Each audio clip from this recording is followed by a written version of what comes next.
शामली जनपद का भी तो अपना मेडिकल कॉलेज होना चाहिए, क्यों नहीं होना चाहिए?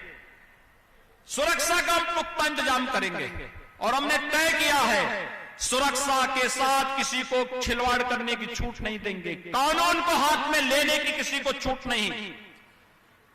सुरक्षा सबको, लेकिन अगर किसी ने सुरक्षा में सेंध लगाने का प्रयास किया तो फिर उसको भी मालूम है कि कौन से लोग की यात्रा पे फिर निकलना है।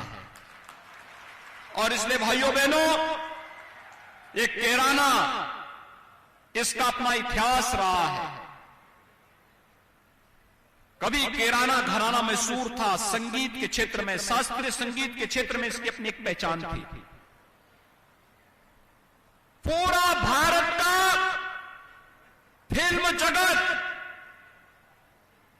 अगर उत्तर प्रदेश के किसी एक अन्य कस्बे के प्रति उनके मन में एक आत्मीय लगाव था तो भाइयों बहनों उसमें से कैराना भी एक महत्वपूर्ण जगह थी।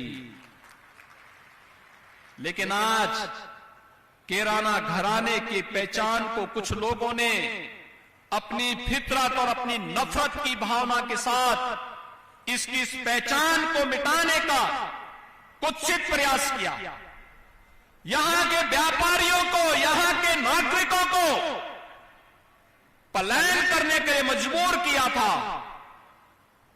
आज मैं इसीलिए आया हूं, जो मांग आपने की थी 250 करोड़ रुपए की लागत से पीएसी की इस बटालियन के आधारशिला को रखने के लिए, और भाइयों बहनों 1278 जवान यहां पर पीएसी के रहा करेंगे।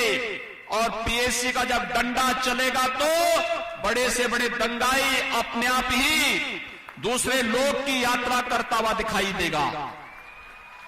अब वह यहां पर अराजकता नहीं फैला सकता, और अगर फैलाएगा तो फिर उसको भी मालूम होगा कि इसके बाद कोई और चारा नहीं होगा गले में तख्ती लटकाने के सिवाय। और भाइयों बहनों, आज इसीलिए हम सब आपके बीच आए हैं आपसे कहने के लिए, ये विकास की परियोजनाएं जो यहां के लोगों के जीवन में परिवर्तन लाएगी। आपने देखा होगा कैराना से बाईपास निकल रहा है, शामली बाईपास के रूप में विख्यात होगा। जाम की समस्या का समाधान सदैव के लिए व्यापारिक गतिविधियां, मुझे प्रसन्नता है 2017 के बाद, 2017 के पहले जो व्यापारी चले गए थे, पलायन कर गए थे, जिन लोगों ने भय और दहशत के माहौल में यहां से पलायन किया था, आज वे वापस आए हैं और व्यापार में तेजी के साथ उन्होंने निवेश करके व्यापार को अपना बढ़ाया है। मैं उन सब का अभिनंदन करता हूं। और मैंने पहले भी इस बारे में कहा है, प्रशासन से मैंने कहा है, जिन व्यापारियों के घरों में जनहानि और धनहानि उन आतताइयों ने की है, इस पर तो कार्रवाई कुछ पे हुई है, अगर इसके बाद भी कोई बचा है तो उसको भी छोड़ा नहीं जाना चाहिए।